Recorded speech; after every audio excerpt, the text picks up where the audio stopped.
Hey guys, hope you're doing well. My name is Jeffrey. Welcome back to my channel.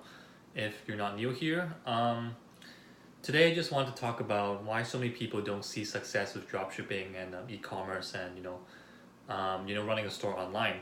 Um, this is just going to be basically an uncut video where I basically share my thoughts and what I think. So hope you get some information here and take notes if you want to. So anyway. I want to talk about why people don't see success with dropshipping in particular and e-commerce, and why I think they don't see success in the long term and short term. So let's get right to it. So the first thing here I think is because people don't have that persistence to go on and that perseverance and whatever you want to call it.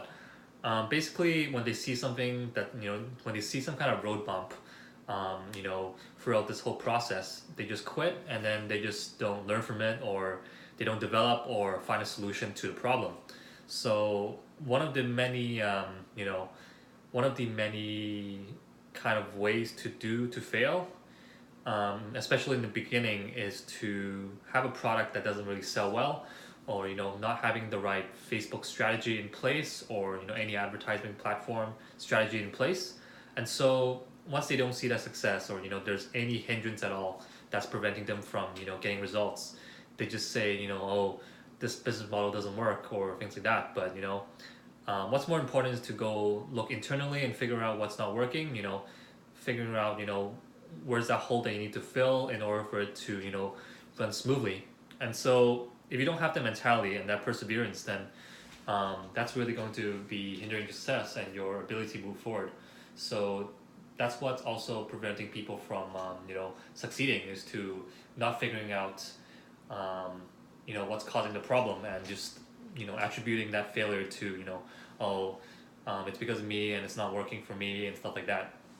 So anyway, the next one here is that I wrote down is self-awareness. So what this basically means is that you're not really self-aware of your own problems. More often than not, people think once they make the their store, they'll think it's perfect, and they're like, they have the perfect store, they have the strategies in place, the correct features and the correct apps. But when in reality there might be some holes that you're that you're not aware of. And so having that outsider perspective, for example, having someone with more experience to review your store, that's really going to help you find out what's the issue here, and it's really going to allow opinions from like the outsider's perspective, and kind of like in the consumer's perspective as well.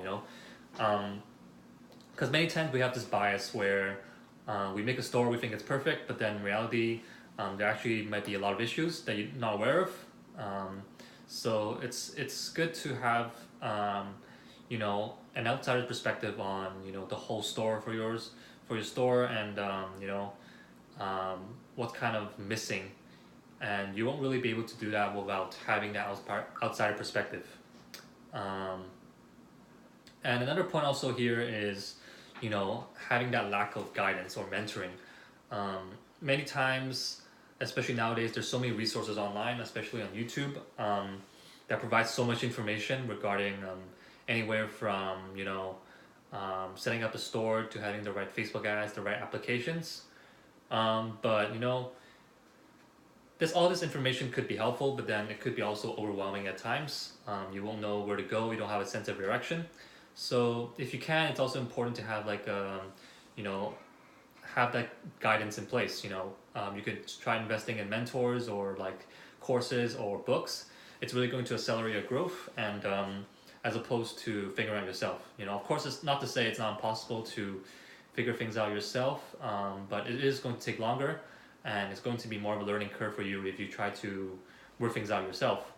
Whereas if you have guidance and a mentor in place, they're really going to help you because they've been through all these issues before, and then they can really shorten your learning curve. But obviously, the caveat to this is you have the money and the funds to do that. But if you do, it's definitely worth getting into, because it's really going to avoid the mistakes that you don't really need to make, basically.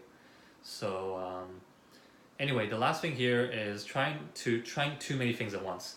So like I said before, there's so many resources online, especially on YouTube, on Facebook ads, running and launching a store, different applications, different products to test, different product research methods and stuff like that. You can get quite overwhelmed with information. And so many people, they try to mix up the strategies, and at the end they ended up not seeing results because they're not really sticking to one strategy. So I guess my recommendation or advice is trying to stick with one strategy that you're learning from, like for example one channel, and then if that's working, then you can try combining it with other people's strategies as well. But what's more important is sticking with one strategy or one way of running it, one of your store, and stick to it. And if it really works out, then you can try combining and mixing up different techniques as well. But if you don't see much success, then it might be a good time to look at different strategies. But until then, you should always stick with one strategy, and to make sure that it really doesn't work for you. This applies to different stores as well, different kinds of stores, different research methods, different ways of advertising, different ad platforms and things like that. So you really have to figure out what works for you and sticking to it before you you diversify your techniques and your strategies. But yeah, that's about it. Just a short little video, a rather uncut video, and just to share my thoughts. So yeah, thanks for watching. Make sure you subscribe if you got any value. Make sure to like this video. We're growing in subscribers pretty quickly, and I want to try and get to 100 subscribers by the end of the month. See if we can get that. But I would really appreciate your support. If you like the video, try to like. If you want to comment, then let me know your thoughts. I would appreciate it as well. And yeah, just a short little video. And thanks for watching and tuning in, guys. Take care.